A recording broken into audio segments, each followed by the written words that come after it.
이제 편지는 거의 쓰지 않고 뭐 이제 기껏해야 우리가 메일로 이렇게 주고받거나 또 메일도 사실은 이제 지금은 또 변한 것 같습니다. 뭐 이제 이전은 뭐 그나마 메일도 잘 안 쓰고 거의 이제 그 메신저를 통해 가지고 스마트폰이나 이런 이제 간단한 단문으로 쏘고 또 이제 그것도 이제는 점점 줄어들어서 이제 여러 가지 이모티콘이라 그래서 뭐 이렇게 인사를 대신할 수 있는 어떤 그림들, 그러니까 점점점 이 기호가 간단해져 가고 있습니다. 그러니까 이 편지로 자기의 마음을 표현하고 그걸 전달하고 전달받고 하는 이런 일들이 점점점 멀어지고 있어요.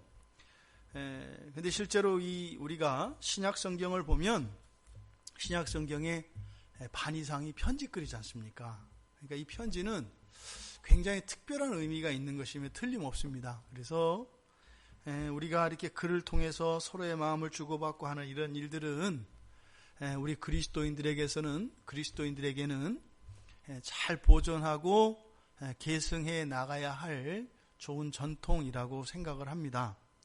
그래서 뭐 이모티콘 하거나 이런 거를 잘못됐다고 하는 것이 아니라 너무 이 세상의 흐름에만 휩쓸려서 좋은 것들 그리고 지켜야 할 것들을 잃어버리지 않았으면 좋겠다. 저도 제 아내나 우리 딸들한테 편지를 써본 게 까마득한 것 같습니다. 그래서 또 이렇게 설교를 했으니까 조만간에 편지를 써서 그렇게 하도록 하겠습니다. 그래서 그렇게 편지를 좀 주고받고 그럴 수 있었으면 좋겠다.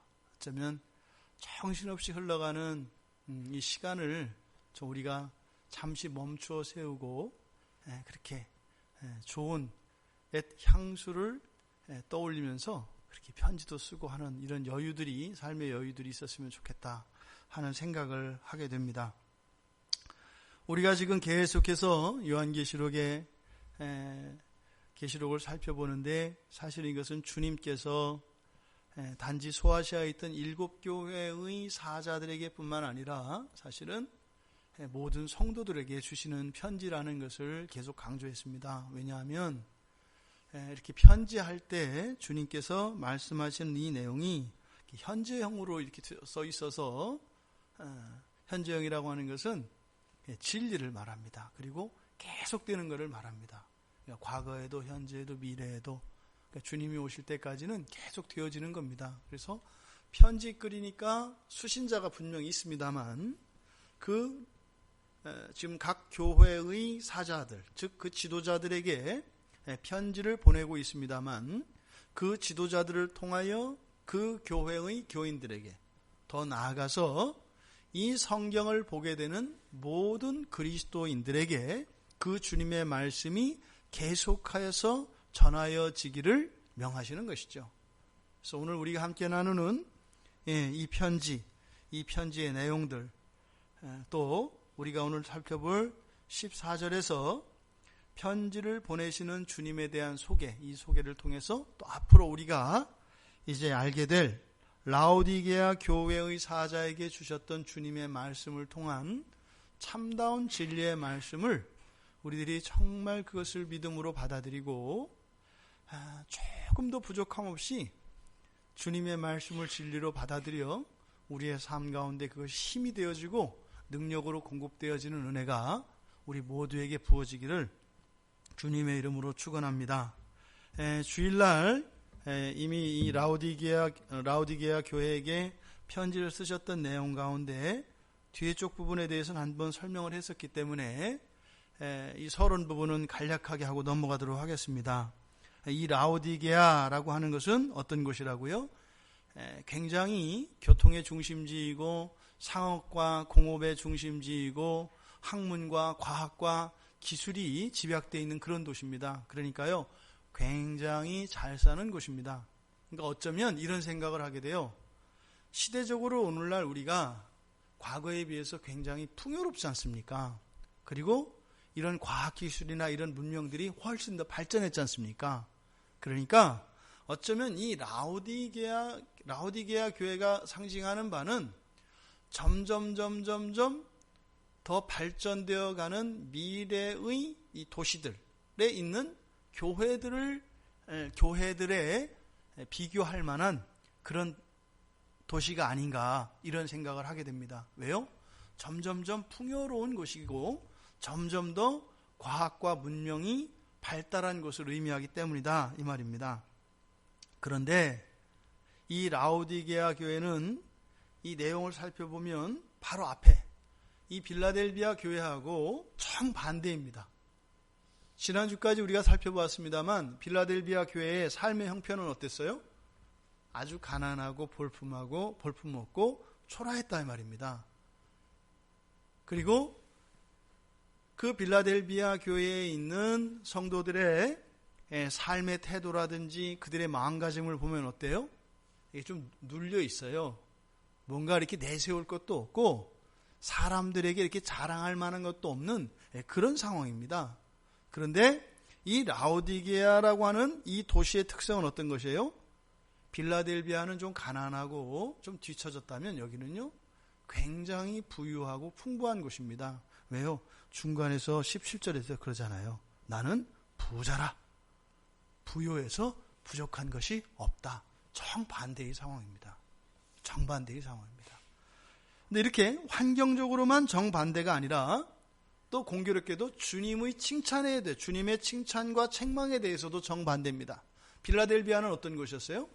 주님의 꾸중이 하나도 없었습니다. 칭찬만 있었던 것입니다. 그런데 여기 라오디게아는 어떤 곳이에요? 주님의 칭찬이 하나도 없습니다. 그리고 오직 꾸중만 있는 교회입니다. 그러니까 삶의 형편과 주님의 판단이 정반대인, 그래서 빌라델비아와 이 라오디게아는 완전히 상반되어지는 그런 교회다라고 하는 것을 우리가 알 수 있습니다. 여전히 주님께서 요한에게 편지하라라고 하는 이 명령은 똑같이 부정과거 명령으로 되어 있습니다. 부정과거 명령은 어떤 뜻이라고요? 매우 긴박한 명령, 매우 급한 명령, 그것을 나타낼 때 쓰는 표현이라고 했습니다. 그래서 7개 교회에 주시는 모든 명령이 굉장히 긴박감을 더해주는 명령입니다. 편지를 쓰시는 주님에 대한 소개, 그 발신자를 아멘이시오, 충성되고 참된 증인이시오, 하나님의 창조의 근본이시니 라고 해서 3가지로 나누어서 예수님을 소개하고 있습니다. 오늘 우리가 이것을 살펴볼 것인데, 첫 번째, 아멘이시오. 아멘. 우리가 맨 처음 요한계시록을 시작하면서 앞에 아멘을 한번 거론했었기 때문에 그때 한번 말씀을 드렸었는데, 오래됐기 때문에 여러분들이 생각하실지 모르겠어요. 그 아멘이라고 하는 이 단어가 구약의 히브리어 어떤 나라에서 왔다 그랬죠? 생각나세요? 아멘? 아멘? 생각나세요? 암만 해도 생각이 안 날까요? 힌트를 드린 거였죠. 아만입니다. 아만. 아만이, 그러니까 히브리어 아만을 헬라어로 아멘이라고, 그러니까 비슷합니다, 발음은. 그러니까 우리도 왜 이제 외국어를 우리말로 쓰는 외래어들 있지 않습니까? 그러니까 이 아멘이 그런 외래어거든요. 그러니까 히브리어인 아만을 헬라에서 아멘으로 차용하는 겁니다. 그래서 원음 아만과 비슷합니다. 그러니까 아멘, 우리가 잘 쓰는 말이잖아요. 믿으십니까? 아멘, 아멘 이렇게 하잖아요. 예수님의 이름으로 기도합니다. 아멘. 그러니까 가장 기본적인 단어인 거예요. 그렇죠? 그러니까 정확하게 알아야겠죠. 그러니까 이 아멘은 뭐다? 구약에서 아만이라고 하는 단어에서 온 거다. 그러면 이 아만이라고 하는 뜻이 무엇인가? 그래야 아멘의 본래적인 의미를 알 수 있지 않겠습니까? 그러니까 이 아만이라고 하는 뜻은 여러분들이 얘기하면 생각나실 거예요. 아만이라고 하는 단어가 가지고 있는 의미는 어떤 의미냐면, 엄마 품에 안겨서 갓난아이가 젖을 먹고 있어요. 근데 그 아이를 어떻게 해요? 엄마가 안고 있죠. 2 팔로 아기를 안고 있지 않습니까? 이렇게 떠받치고 있잖아요. 이 2 팔, 그냥 눈에 넣어도 안 아픈 내 첫째가 원래 되게 더 이렇게 눈에 넣어도 더 안 아파요, 대개는. 되게 아기를 첫 번째 맨 처음 아이를 처음 낳아서 그 아이를 맨 처음에 젖에 물릴 때 그러면은 앉는 것도 익숙치 않아 가지고요. 막 너무 조심스러워서 막 이게 불편하거든요. 이게 딱 하나 보겠어요. 제일 관심 두는 것은 아이의 안전이죠, 안전. 그러니까 젖을 빨리고 있는 그 아기를 안고 있는, 이렇게 떠받들고 있는 어머니의 두 팔, 이거를 아만이라 그래요. 그러니까 이게 뭐 이렇게 말로 딱 설명할 수 없게 느낌은 아시겠죠? 그러니까 그 엄마의 그 마음, 엄마들은 더 잘 아실 거예요. 그러니까 그 아기를 딱 지키고 있는, 이거는요 여리고성보다 강합니다. 이건 불길 속에서도 이 아이를 머리카락조차 거슬릴 수 없어요. 해일이 와도 이 아이를 바닷물이 삼킬 수 없어요. 그게 어머니의 두 팔입니다. 아기를 안고 있는. 이게 아만이에요, 아만. 그러니까 이 아만이라고 하는 이 단어가 가지고 있는 가장 기본적인 의미는 굳세고 강건하다, 이런 의미입니다. 아만이라는 것이. 그러니까 뭐예요? 어떤 것에도 끄떡 안 하고, 그리고 조금도 변함없고 신실하고, 이게 아만이라고 하는 히브리어가 가지고 있는 본래적인 의미입니다. 그것을 아멘이라고 하는 것뿐이에요.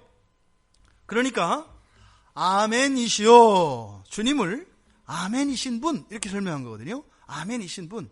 그러니까 주님이 어떠한 분이라는 거예요? 견고한 분이라는 거예요. 견고한 분. 또 절대적으로 불변하시는 분. 불변하시는 분. 그리고 반드시 그렇게 되게 하시는 분. 뭘 말할까요? 앞으로 이야기하실 주님의 말씀, 주님의 약속, 또 과거에 하셨던 모든 주님의 선하신 약속들과 그 뜻, 이 모든 것들이 어떻다? 절대로 불변하고 견고하고 반드시 그렇게 성취되게 하시는 분이라는 뜻입니다. 그러니까요, 뒤에 있는 내용들은 우리 주님께서 어떻게 하신다? 반드시 그것을 이루도록 보증하신다, 이런 뜻입니다. 아멘이신 분. 그러니까 사실은 우리는 알고 있지 않습니까? 지금 라오디게아 교회에게 주시는 책망들이 뒤에 나온단 말이에요. 책망들이라는 것은 뭐예요? 그 교회가 가지고 있는 문제점들이지 않습니까? 약점들이지 않습니까? 고쳐지고 새롭게 되어져야 되는 것들이지 않습니까?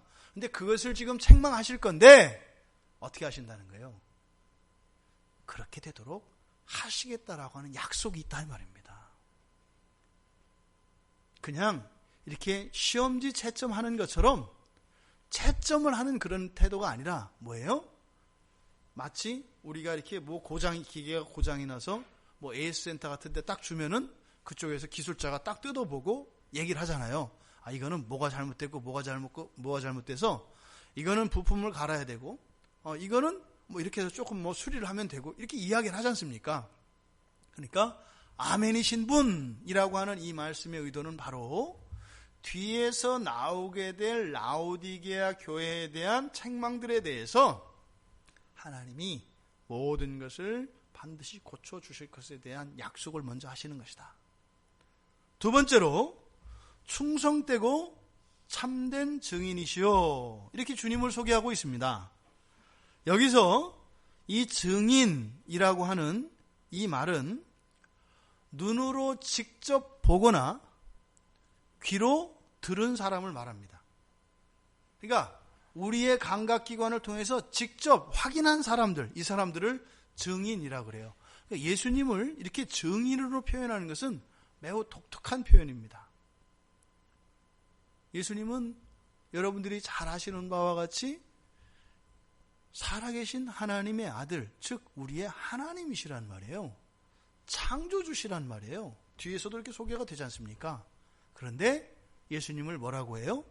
증인이라고 한다고요. 그러니까 이 증인이라고 하는 이 단어가 가지고 있는 그 증인은 어떤 기능적인 용어거든요. 그러면 증인은 뭐 한 사람이에요? 무엇인가를 보거나 들은 사람이고, 또 그것을 어떻게 해요? 어딘가에서 증언하는 사람입니다. 그러니까 증인이라고 하는 것은 그 사실과 어떠한 그 사실에 대한 보도 현장, 그 사이를 연결시키는 것이 증인이다 이 말입니다. 그러니까 지금 예수님이 여기서 예수님 당신을 증인이다 라고 말씀하신 의도는 무엇이에요? 예수님이 보고 들은 것에 대한 내용과 그것을 전달해 주려고 하는 어떤 대상, 이것을 지금 염두에 두고 계신 것이다 이 말입니다. 제가 증인입니다. 증인입니다. 이렇게 얘기하면 딱 우리가 떠오르는 게 뭐예요?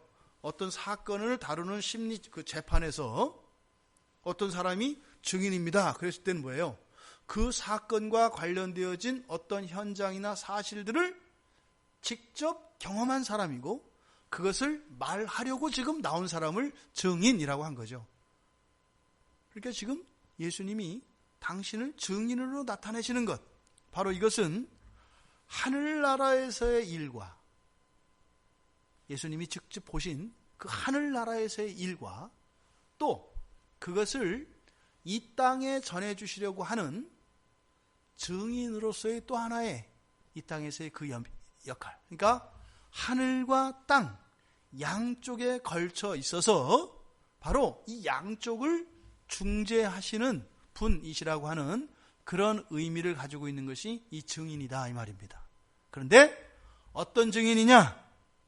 충성되고 참된 증인, 그러니까 충성된 증인, 참된 증인, 이렇게 두 가지로 소개하고 있습니다. 여기에 보면 충성되다라고 하는 말은 이것은 우리가 많이 사용하는 말, 믿음하고 같은 단어라고 그랬어요. 그렇죠? 믿음, 충성, 신실 다 같은 뜻입니다. 의탁, 의지 전부 다 이게 같은 뜻, 같은 헬라어 단어를 그때의 문맥에 따라서 우리말로 그렇게 번역을 하는 거예요. 그러니까 여기서 충성된 증인 할 때 이 충성된 이것이 믿음인데, 이 단어, 이 믿음이라고 하는 이 피스티스라고 하는 이 단어는 설득이라고 하는, 설득하다라고 하는 말에서 생겨난 단어입니다. 그러니까 보세요. 여러분들이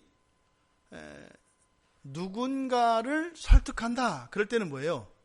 나의 생각이나 나의 뜻과 그 대상의 생각과 뜻이 같아요? 틀려요? 달라요.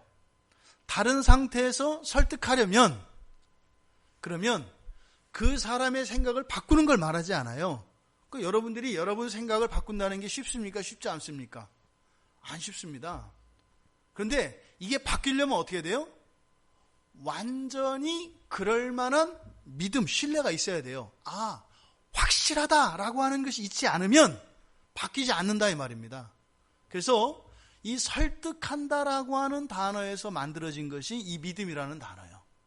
그러니까 여기서 지금 충성되고라고 번역된 이 단어. 그러니까 여기서는 충성되다라기보다는 신실하다, 신실한 이렇게 번역되는 것이 이 문맥 안에서는 좀 더 그 의미를 더 정확하게 나타내는 것 같아요.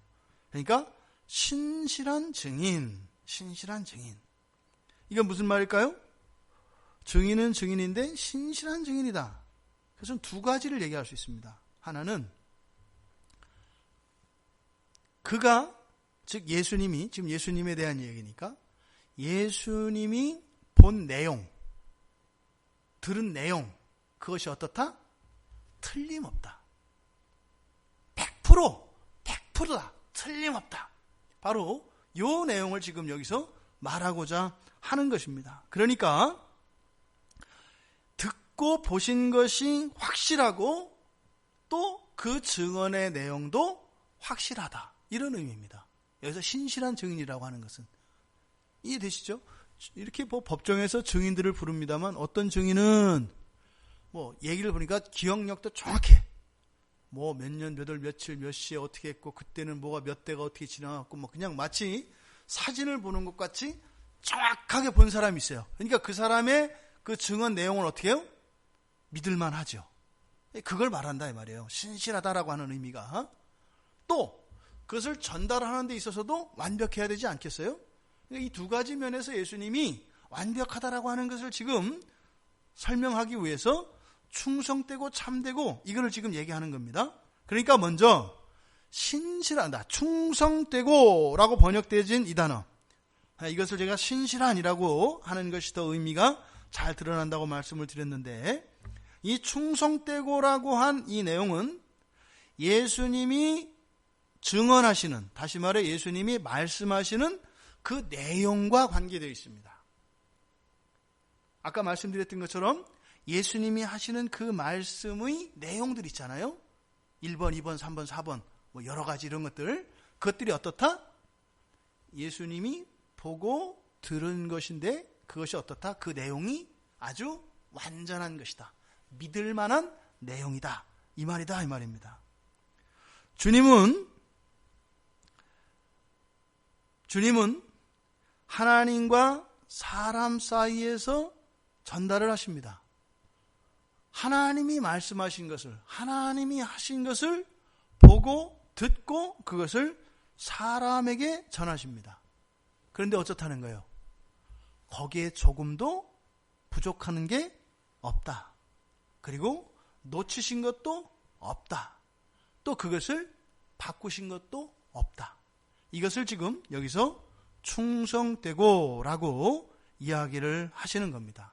또 증언하는 것도, 본 것도 확실한 것이고 말씀하는 것도 확실한 것이다. 이렇게 이야기를 하는 겁니다. 그 다음에 참된이라고 하는 이 말, 충성되다라는 말은 말씀의 내용과 관계되어진다면 여기서 참되다라고 하는 것은 예수님이 전하시는 그 말씀의 성격에 관련됩니다. 성격에. 여기서 참되다라고 하는 이 말은 보통 우리가 성경에서 진리로 번역되어지는 단어입니다.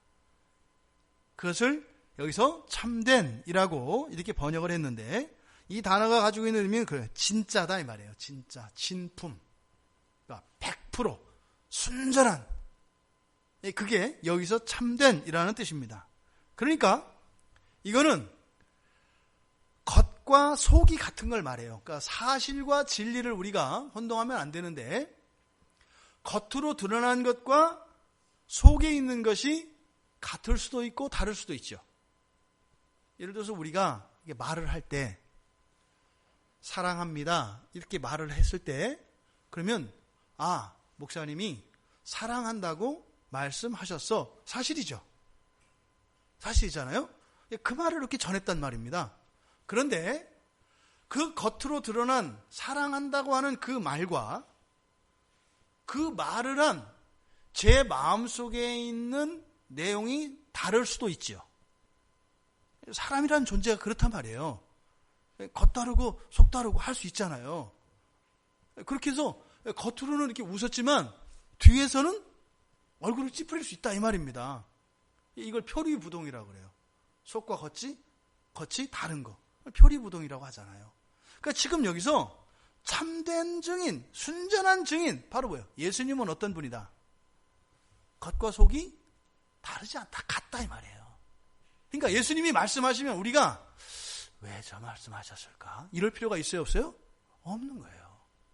그냥 있는 그대로. 그게 시작과 끝부터 겉과 속이 전부 다 같은 겁니다. 이게 참된이라고 하는 말입니다. 또 이것은 단지 그것만 얘기하는 게 아니라 시간적으로도 참되다라고 하는 것은 어떻게 했어요? 어제, 오늘, 내일이 일관된 걸 말해요. 참되다라고 하는 것은. 우리는 그렇지 않아요? 어떤 게 우리의 마음도 어떨 때 이렇게 좋았다가 그래서 어떻게 해요?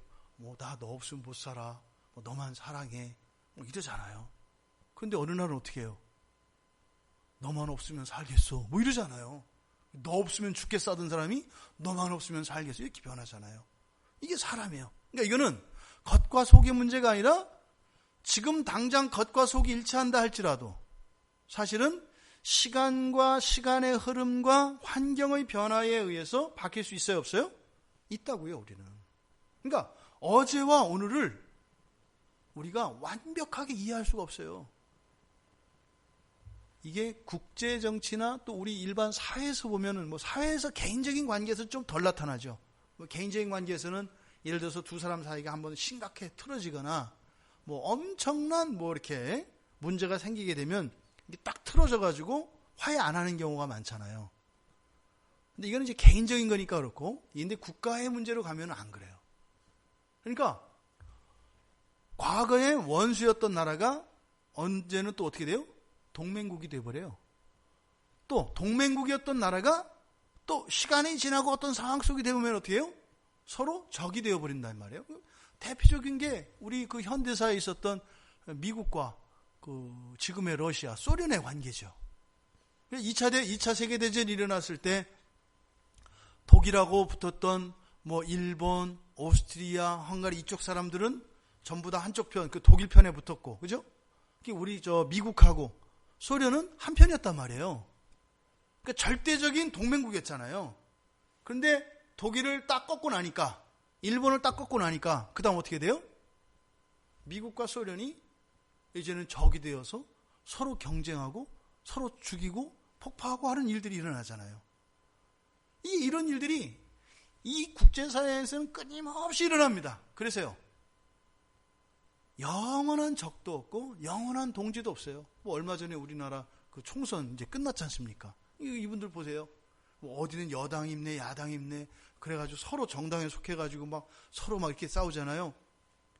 되게 재밌어요. 그분들 국회 끝나고 나면 어떻게 하는지 아세요? 같이 밥 먹고 같이 차 마시고 같이 웃어요. 뉴스에서 막 이렇게 싸우잖아요. 끝나고 나서 같이 밥 먹고 같이 얘기한다니까요. 웃으면서요.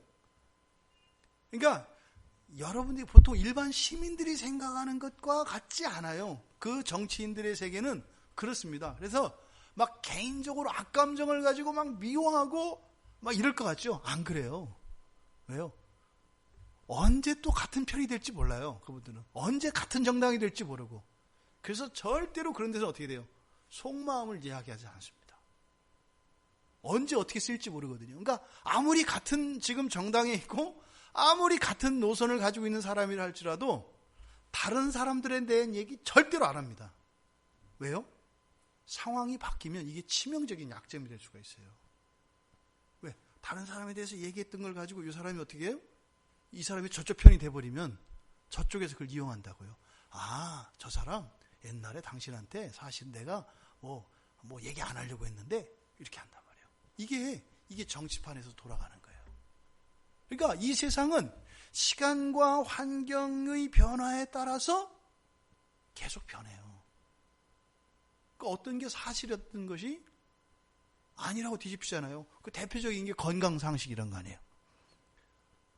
그 텔레비전도 거의 신격화되어 있는데, 뭐 방송국에서 이렇게 나오면은 뭐 언제는 뭐 이렇게 먹으면 좋다 그래.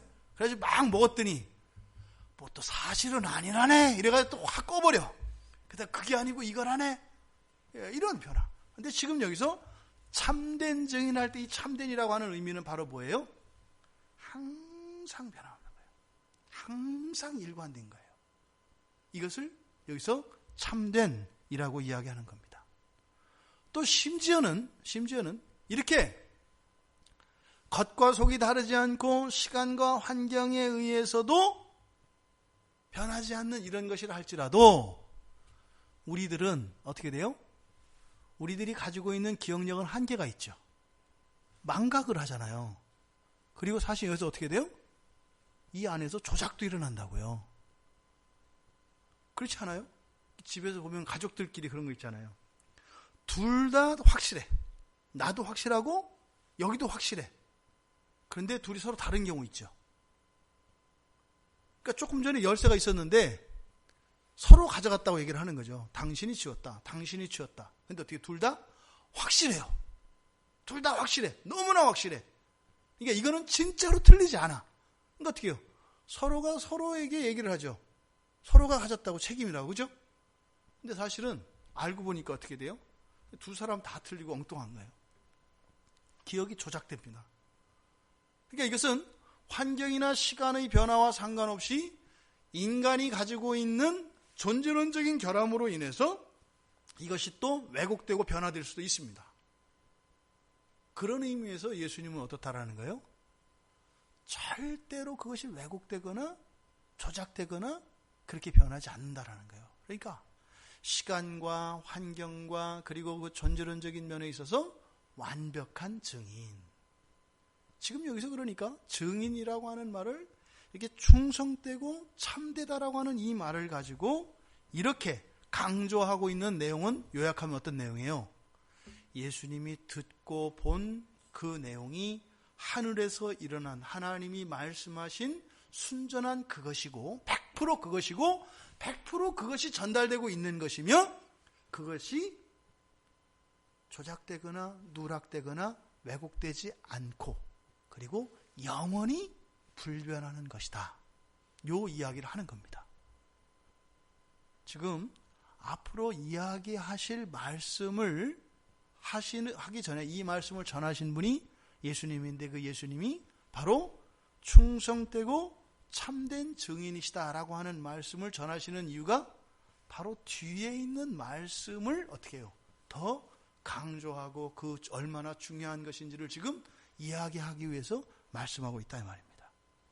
그리고 세 번째로 하나님의 창조의 근본이시니 라고 예수님을 소개합니다. 하나님의 창조의 근본이시니.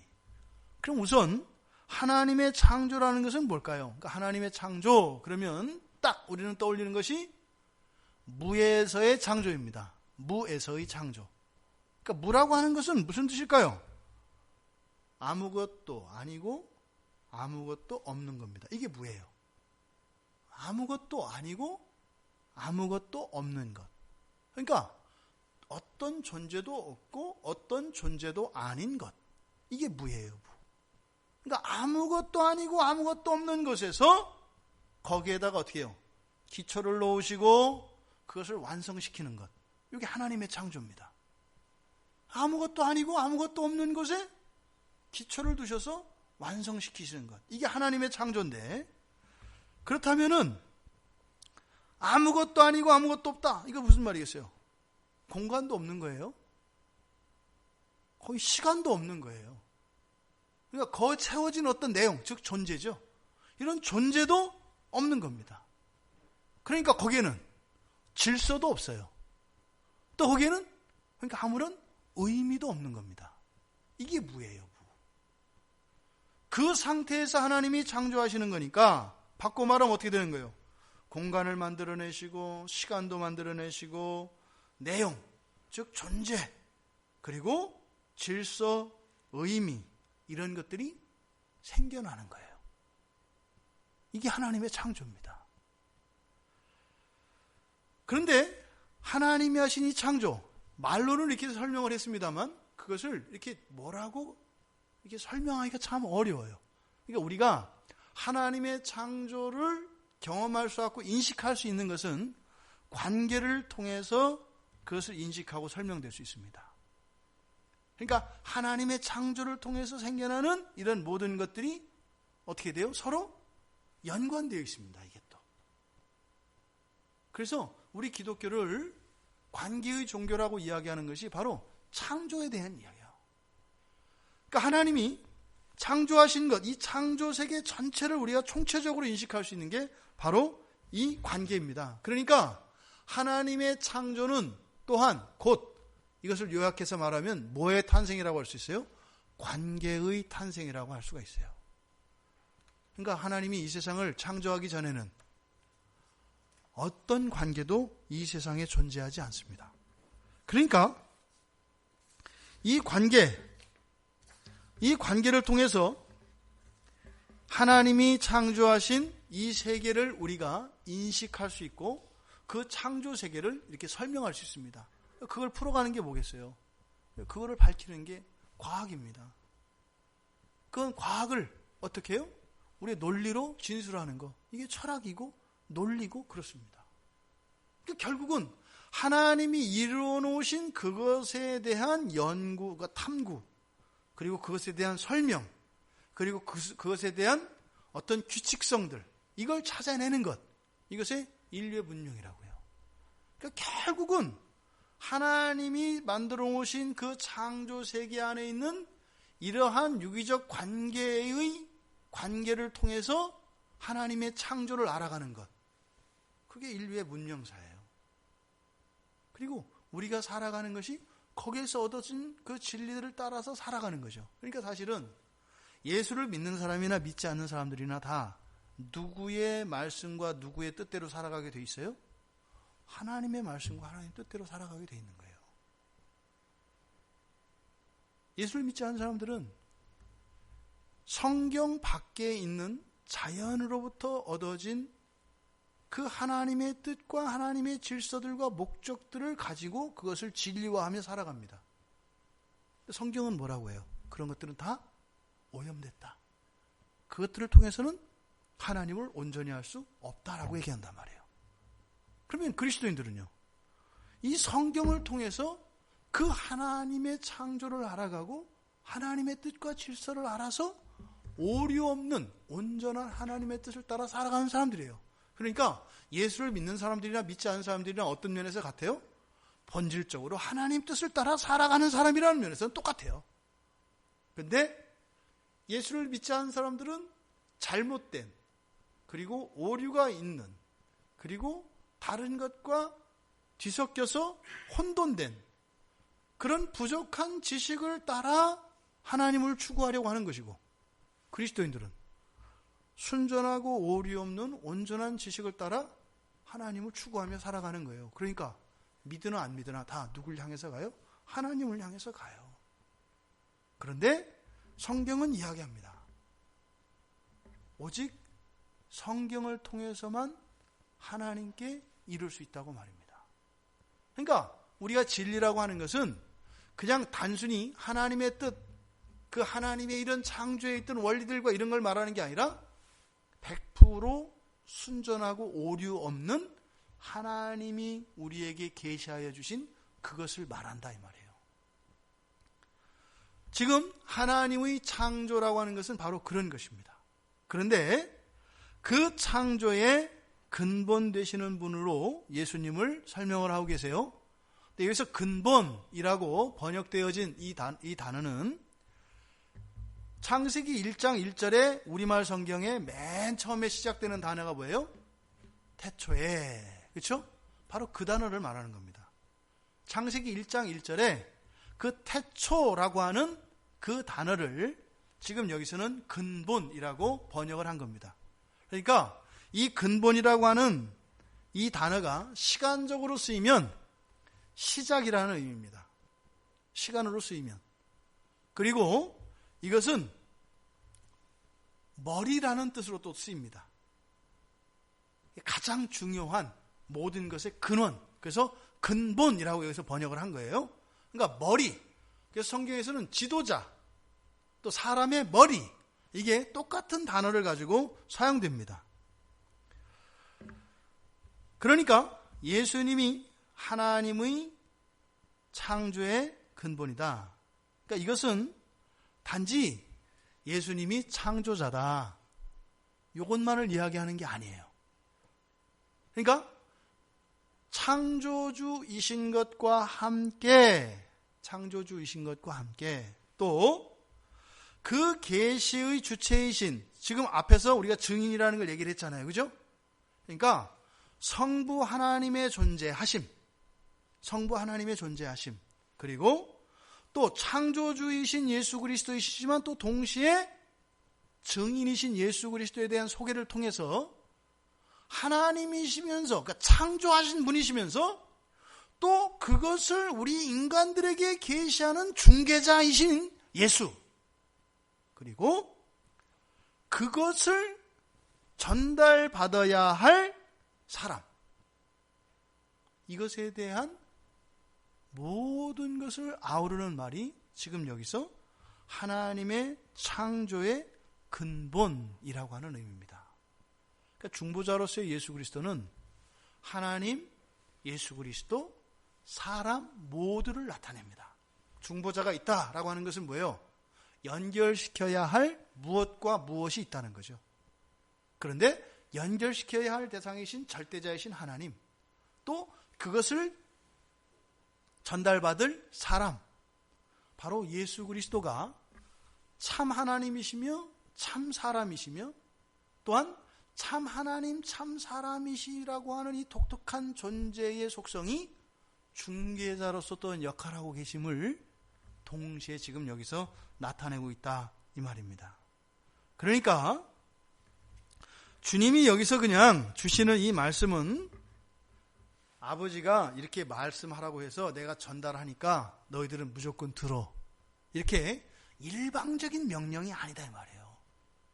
창조주의 근본이신 하나님의 창조의 근본이시니 이렇게 얘기하신 것은 지금 주시는 이 말씀, 그러니까 완벽하게 그 말씀을, 완벽한 말씀을 완벽하게 전달하는 완벽한 분, 이것으로 앞에서 얘기를 했는데 그것이 단지 어떻게 해요?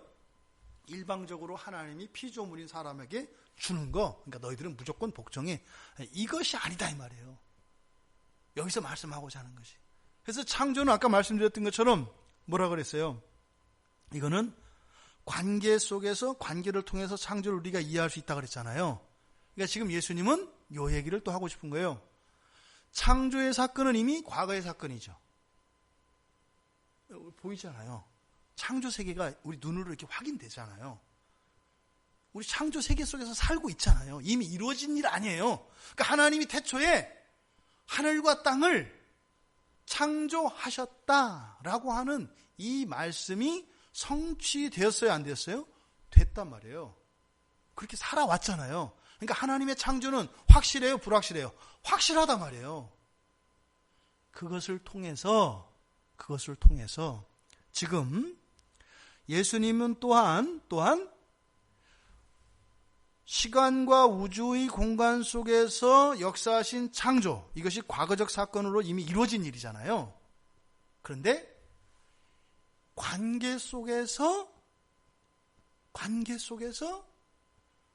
지금 다시 하시려고 하시는 재창조, 관계 속에서 다시 하시려고 하는 재창조, 이 재창조도 이미 이루어져서 우리가 경험하고 있는 창조와 같이 이 재창조도 어떻다? 먼 훗날 돌아보면 우리가 창조 이후를 살아온 것처럼 바로 이 예수님을 통해서 이루어지는 재창조도 그렇게 완전하고 확실한 것이 될 것이다. 그러니까 지금 뒤에 주실 말씀이 뭐예요? 이렇게 말씀을 주시기 전에 하나님의 창조의 근본이라고 소개하시는 그 이유는 뭐냐? 마치 우리가 타임머신을 타고 하나님이 창조하시기 전에 그리 가는 거예요. 이해되시죠? 그때 하나님이 말씀하셨잖아요. 빛이 있으라, 다 떨어지기 전에, 말이 똑 떨어지면 다 되니까. 빛이 있으라 하기 바로 직전에 우리가 타임머신을 타고 거기 딱 가는 거예요. 아직 빛이 있어요, 없어요? 없어요.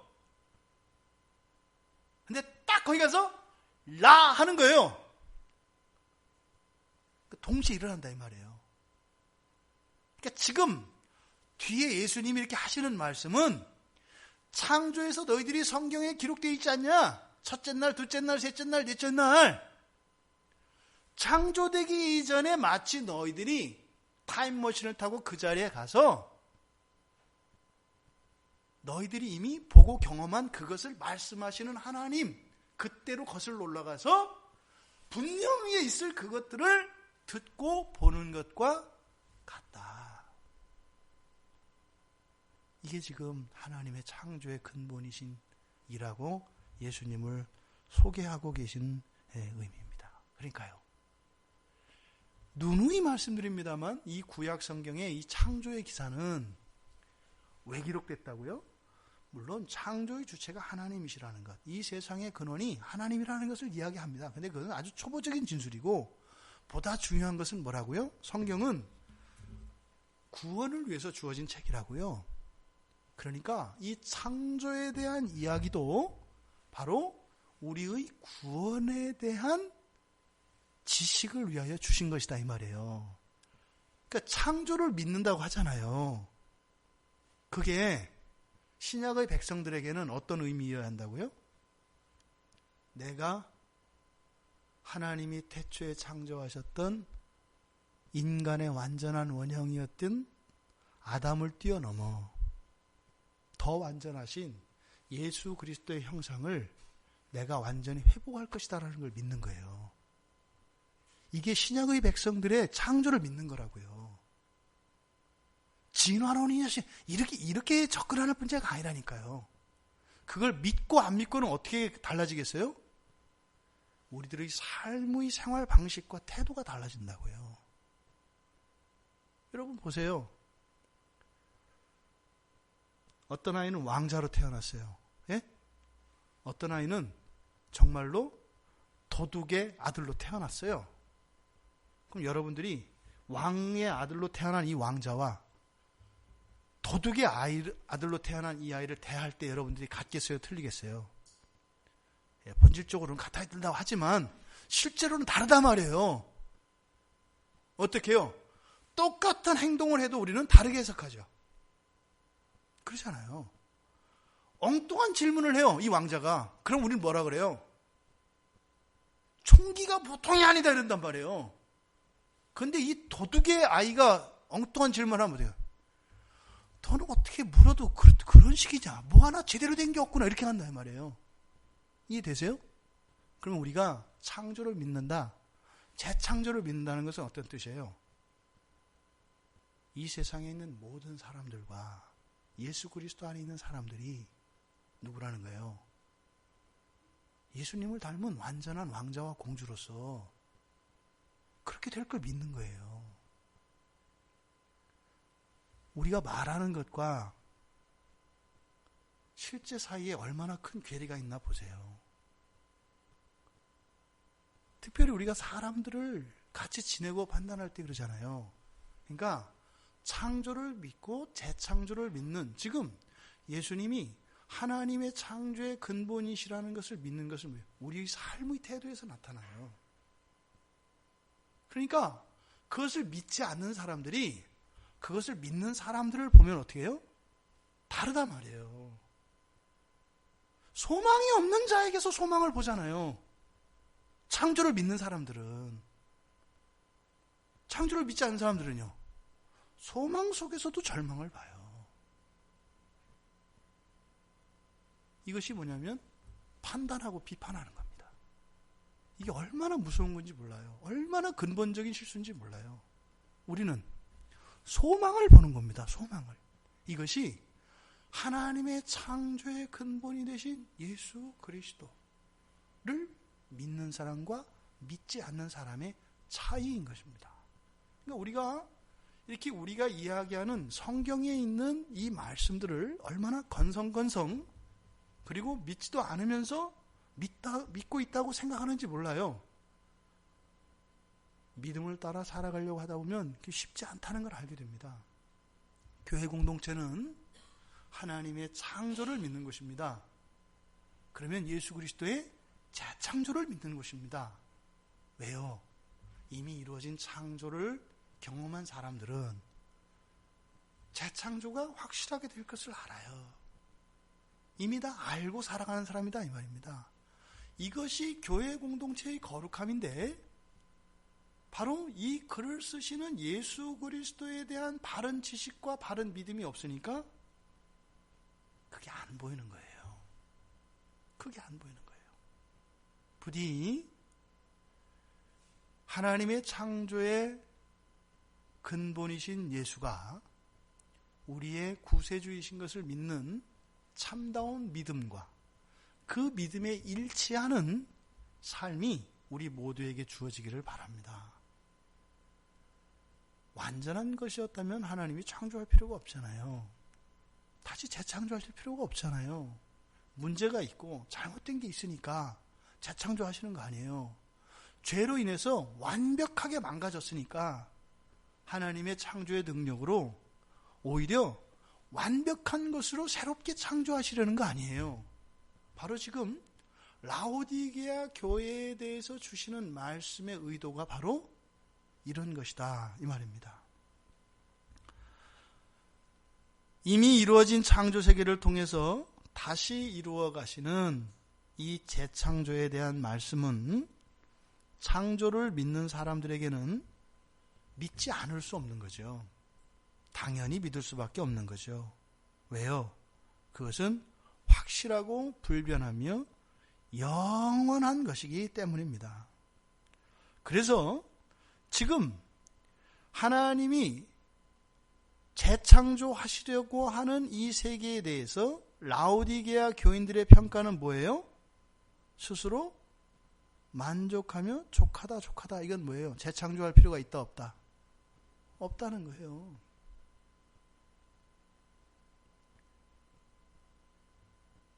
이게 우리들에게 적용되면 뭐냐면 날마다 우리의 생활 속에서 나를 그렇게 새롭게 하시는 그리스도 예수의 재창조의 새하의 현장이 경험되어져야 합니다.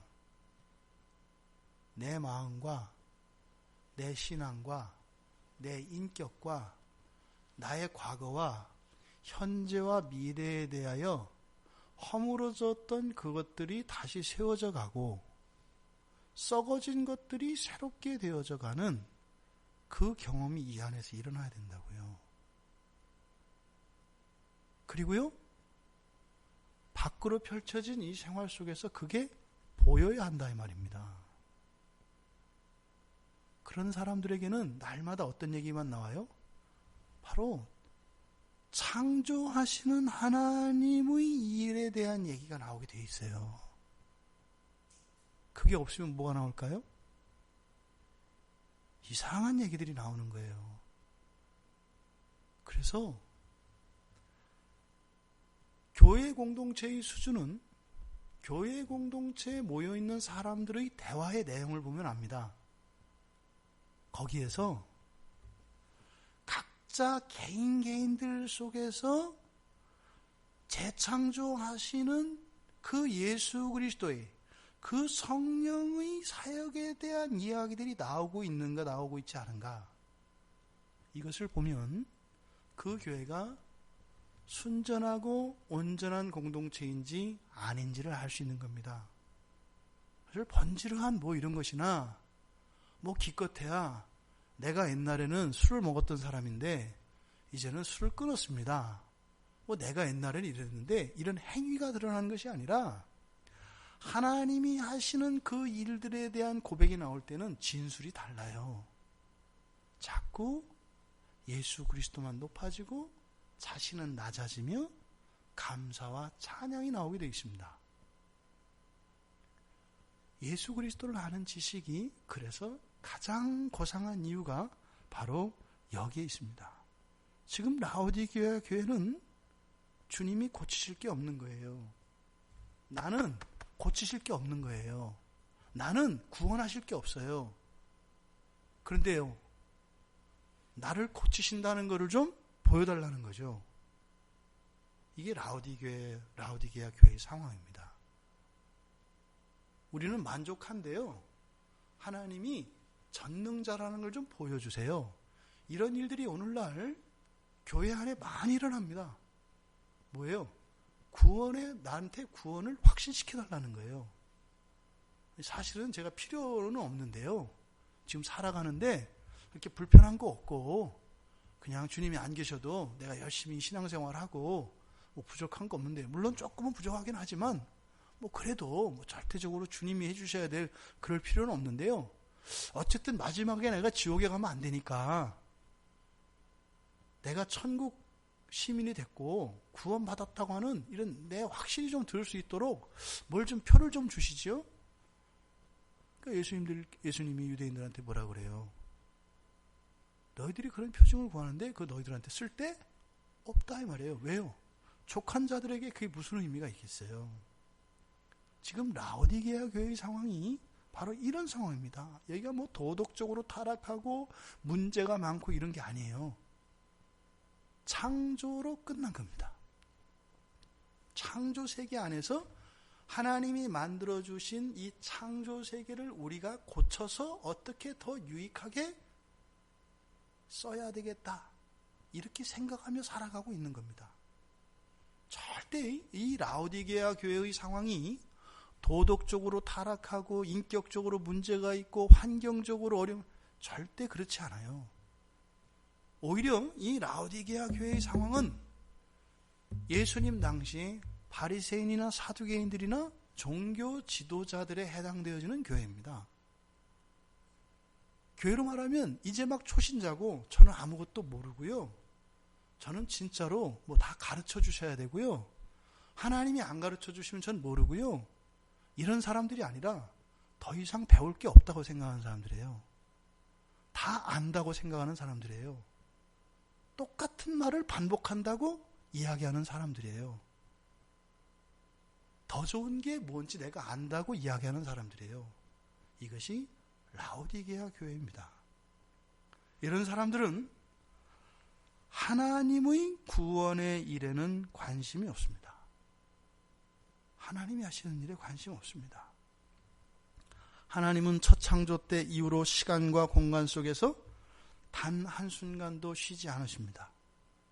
우리의 죄로 인해서 이 세상이 부패하고 타락하고 완벽하게 오염되었습니다만 그래도 그 죄 가운데에서 이 세상이 요만한 것은 하나님께서 일하고 계시기 때문입니다. 그런데 그 하나님의 일에는 관심이 없어요. 여러분들이 이미 우리 창조기사를 통해서 보았습니다만 첫째 날, 둘째 날, 셋째 날, 넷째 날 우리가 막 넘어가지만 첫째 날과 둘째 날, 둘째 날과 셋째 날, 셋째 날과 넷째 날 이 세상에 어떤 변화가 일어나나요? 어마어마한 변화가 일어납니다. 어마어마한 변화가 일어나요. 그런데 거기에 관심이 없을 수가 있겠어요? 그런데 그 일은 의미가 없다고 생각하는 거예요. 이게 하나님의 구원의 일에 관심이 없는 겁니다. 왜요? 그것보다는 다른 게 훨씬 더 의미 있고 가치가 있다고 생각을 하는 겁니다. 하나님의 일에 관심을 갖는 것은 구원의 일, 재창조의 일에 관심을 갖는 것입니다. 이 구원의 일에 관심을 갖는다는 것은 그걸 막 걱정하고 두려워하고 네가 정말로 확실히 구원 받았나 안 받았나 그거 보증서를 받고 이런 얘기를 하는 게 아니에요. 그런 걸 하는 게 아니에요. 여기서 말하는 것은 내 안에서 일어나는 이런 변화들을 인식하고 또 주변에서 일어나는 그런 변화들을 보는 거예요. 근데 그 변화가 누구에 의한? 하나님에 의한. 우리 주님에 의한 그 변화들, 그것을 인식하는 거예요. 그래서 구원을 위한 주님의 마음을 알고자 하는 겁니다. 제가 여러분들한테 여쭤볼게요.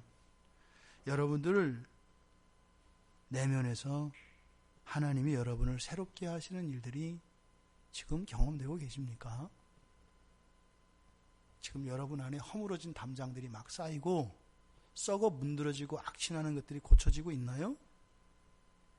아니면 그것을 고집스럽게 붙들고 있고 이거는 나니까 어쩔 수 없고 나를 중심으로 다른 질서를 재편하려고 살아가고 있나요? 또 반대로 여러분들이 속해 있는 여러분의 가정과 여러분이 속해 있는 일터와 여러분이 속해 있는 이 교회 안에서 그 구원의 일들이 보이시나요? 보여야 한다는 거예요. 안 보이는 일이 있을 수 있을까요? 없을까요? 없어요. 하나님은 쉬지 않으시기 때문에. 그런데 교회 안에 여러분들이 그런 게 안 보이면 어떻게 될까요? 걱정으로 가득 차게 됩니다. 안 보이니까. 교회는 단 한 번도 걱정할 필요가 없어요. 누가 문제예요? 내 안에서 경험되지 않고 밖에서 하나님이 하시는 일들을 인식하지 못하는 내가 문제다 이 말입니다. 끊임없이 일어나고 있습니다. 하나님의 교회는. 하나님의 사람에게는 끊임없이 일어나고 있습니다. 쉬지 않습니다. 우리 눈에 안 보이니까 하나님이 일을 안 하시는 걸까요? 그럴 일 없다니까요. 모르고 있는 거라니까요. 하나님의 구원의 일에 관심이 없는 사람들, 라오디게아 교회입니다. 또 정반대로 이런 사람들은 뭐예요? 사람의 일에만 관심을 두고 있는 교회입니다. 하나님이 하시는 일에는 관심 없어요. 사람의 일에 관심이 있어요. 뭐예요? 하나님이 하시는 것이 아니라 사람의 손으로, 사람의 능력으로, 사람의 뜻으로 만들어내는 것들, 그것을 인식하고 그것을 의미 있게 보는 사람들이에요. 이런 사람들은 어디에 마음을 쏟을까요? 현실입니다. 현실. 지금 나의 삶, 고정되어진 나, 고정되어진 환경 속에서 이 안에서 최대한 활용하여서 가장 좋은 것, 사람의 능력과 사람 보기에 가장 좋은 것을 만들어내려고 하는 것, 이게 현실입니다. 우리의 현실은 거짓입니다. 왜요? 다 부패했기 때문에요. 진짜 현실은 무엇이에요? 주님이 오셔서 완성시키는 그날에 그것이 실제이고 그것이 우리의 소망이고 그것이 우리의 삶입니다. 그런데 병들어 있고 썩어진 그것들에서 좀 더 유익을, 좀 더 나은 삶을 추구하려고 하는 그 시도 자체가 얼마나 어리석은가 이 말입니다. 하나님께서 일으키고 계시고 또 일으키셨고 또 앞으로도 계속 일으키실 그 변화를 전혀 감지 못하는 이유가 바로 무엇이에요? 사람의 일에 우리의 온 마음을 쏟기 때문이다 이 말입니다. 하나님은 단 한순간도 쉬지 않으시고 완전하신 창조의 능력으로 우리들 한 사람 한 사람의 내면과 우리들의 삶의 환경과 이 땅에 있는 모든 교회와 가정과 국가들을 새롭게 하고 계십니다. 그건 틀림없어요. 그런데 왜 우리의 마음속에 절망이 와요? 나의 감각이 무뎌진 거다 이 말입니다. 이게 백지장 하나의 차이입니다. 여기서 바뀌면 자기 확신에 서게 되면 염려와 근심이 밀려드는데 그것은 어떤 의미예요? 하나님이 일하지 않고 계시다는 염려예요. 제가 그랬죠? 20년 뒤에 한국교회 성도가 반으로 줄어든다라고 하는 이 얘기, 지금은 거의 대세가 됐어요. 한국에서 유명하다는 목사님들이 이 얘기 다 하고 다녀요. 정신 나갔다는 거예요. 그분들은 무슨 얘기예요? 본인들이 볼 때는 하나님이 하시는 일이 전혀 안 느껴진다고 얘기하는 거예요. 그 얘기는 뭐예요? 하나님이 지금 휴가 중이라고 얘기하는 거예요. 성경은요, 그렇게 얘기 안 해요. 지금 엉뚱한 것을 보고 있는 거죠. 이게 라오디게아 교회의 상황입니다. 바로 이런 교회를 향해서 예수님께서 아멘이시여 충성되고 참된 증인이시며 창조의 근본이시니 그분의 말씀이 여러분들에게 온전히 들려지기를 바랍니다. 그리고 그 말씀이 여러분의 것이 되길 바라며 그 말씀이 또한 필요한 사람들이 되기를 바랍니다. 라오디게아 교인들은 필요 없다는 겁니다. 나한테 필요한 것은 하늘에서 예수님께 전하신 아버지 하나님의 뜻이 아니라 당장 내 뜻대로 하기 위한 그것이 필요하다는 겁니다. 이것이 이 세상에 있는 교회들의 큰 실수였습니다. 요한계시록에서 마지막 이 라오디게아 교회에게 주는 교훈을 듣지 않았던 거죠. 오늘날 이 세상에 있는 교회의 질서들이 하나님의 뜻대로 세워지기를 원하는 것이 아니라 얼마나 많은 사람들이 사람의 뜻대로 세워지기를 원하고 있는지 모릅니다. 그리고 그렇게 하는 것을 성공이라고 이야기합니다. 그렇게 하는 것이 훌륭하다고 이야기를 합니다. 말씀은 어깨너머로 던져집니다. 세상의 온갖 경영기법과 은혜가 아니라 카타르시스를 느끼게 하고 진리 안에서 일하시는 하나님의 일들에 대한 감동이 아니라 인간적인 친분과 이런 유흥과 오락을 즐기는 것을 좋은 것으로 여기고 있는 교회가 되었습니다. 우리 평촌광야교회는 절대로 용납 안 됩니다. 하나님이 일하시는 것이 우리들 각자에게서 날마다 경험되고, 우리 교회 공동체 안에서 예수님이 직접 보고 들으셨던 그 아버지 하나님의 뜻이 성경을 통해서 우리에게 오늘 바로 전해지고, 그 말씀이 그대로 구현되는 것을 경험하는 교회가 되기를 바랍니다. 이것은 절대 포기될 수 없습니다. 최후의 일인까지. 지금 라오디게아 교회에게 편지를 주시며 예수님이 주시는 이 말씀, 비장한 겁니다. 마치 팔 다리를 잘라내고 새로운 팔과 다리를 붙여줘야 될 것 같은 교회 상황이 라오디게아 교회이기 때문에 이렇게 말씀을 하고 계시는 것입니다. 이것은 오늘날에 있는 우리 평촌광야교회도 예외는 아닙니다. 오늘날에 있는 이 땅의 모든 교회가 이 말씀에서 벗어날 교회는 아무도 없습니다. 어떤 개인도 없습니다. 절대로 이런 말씀을 이거를 치는 설교다 이렇게 하지 마시기 바랍니다. 제가 제일 가슴 아픈 게 하나님의 말씀을, 성경에 있는 말씀을 그대로 전하는데 누구를 친다, 이것을 갖다 지적을 한다, 화를 낸다, 이런 반응이 일어나지 않길 바랍니다. 그러시면 안 됩니다. 그러시면 안 됩니다. 하나님의 말씀을 전하는 자의 입을 바늘로 꿰매려고 하고 팔과 다리를 묶으려고 하는 이 성도들의 시도가 얼마나 악한 것인지 알아야 합니다. 그것은 우리들에게 얼마나 치명적이고 얼마나 해로운 것인지를 알아야 합니다. 하나님의 말씀이 온전히 전하여지기를 원합니다. 하나님의 말씀이 필요 없다고 하는 이런 라오디게아 교회의 이 상황이 우리에게는 없기를 바랍니다. 우리들 평생에 없기를 바랍니다.